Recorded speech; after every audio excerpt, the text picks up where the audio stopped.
Luke, it sounds like Marvin was back out on the court today. How's he look? How far away is he? That kind of stuff. Yeah, he had a really nice workout yesterday and full participant in practice today. Looked good. A little different injury, so he hasn't been able to run. The conditioning was down. But we'll see how he feels later today, and we're excited to get him back. Whether that's tomorrow or the next game, not sure yet. But either way, getting pretty close. Where is Rashawn and Bogey at in that process? And it sounds like Corey Joseph is now under the weather as well. Yeah, so they did not practice today. So Corey came and got some medicine, went home. Rashawn stayed home. He's under the weather as well. And then Bogey was here getting treatment, but didn't do anything in practice. So it's just one of those things. We're gonna keep taking it day by day, and hopefully get them back sooner rather than later. How bad of a situation does that leave you in terms of just going down the roster and finding healthy bodies to do what you need to do tomorrow? It's not ideal, but it's where we're at. So we gotta be ready, and guys have done a nice job throughout the year of continuing to step up when we need them to. So looks like tomorrow might be another one, but another game like that. But our guys have proven that they can do it. Are all those guys ruled out that you mentioned? I haven't ruled any of them out. Okay. I hope they all play, but we'll see. We'll see tomorrow. What just kind of 24 hours later, what kind of thinking what last night did for your team and kind of stringing a nice kind of run together right now? Yeah, I mean it was nice to be able to have a good film session before practice today.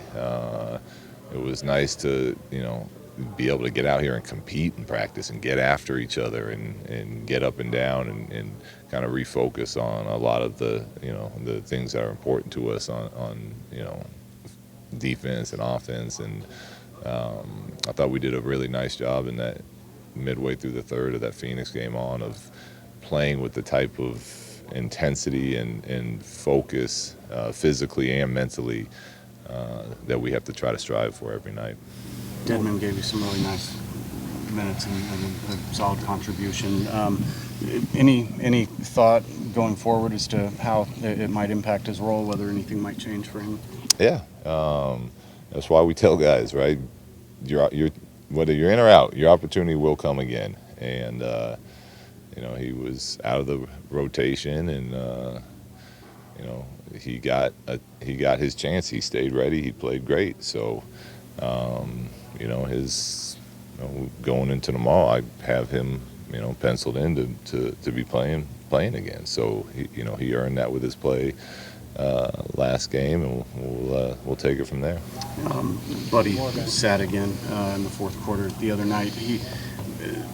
The other day, last week sometime, he was telling us that you guys had a meeting after some of his remarks a couple weeks ago, and that he sat down with you and Jesse, and just you guys had a real open, honest conversation with him about what you want, what you need from him. And to hear him tell it that way, does that say something about Buddy and his level of maturity and being willing to kind of accept those challenges?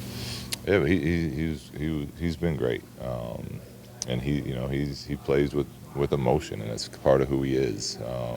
So it's our as a group it's our job to continue to get him to grow and for our group to grow together. And he's done a nice job of taking responsibility for things. And last game he was on the bench with other guys, cheering, supporting, having fun. And that's what being on a good team is all about. And that's what we're trying to get to. We're trying to get to that level. And one of the things I explained to him, a lot of times if you're on the bench, it's not a punishment. It's not like you're playing bad, so we are benching you. But there's a group on the court that has a rhythm and has a flow, and it's more of a rewarding of guys that have it going that night. So, whether it's him or other people, it's not. A lot of times it's looked at as a punishment. It's not at all. Coming from that angle. Never going to be short-handed, Coach, but specifically going up against a team with the best record in the NBA tomorrow. How do you gear up what you have and get ready for that squad? Transition defense. I mean, there's a lot more to the game, and this team is really good, and they get after you.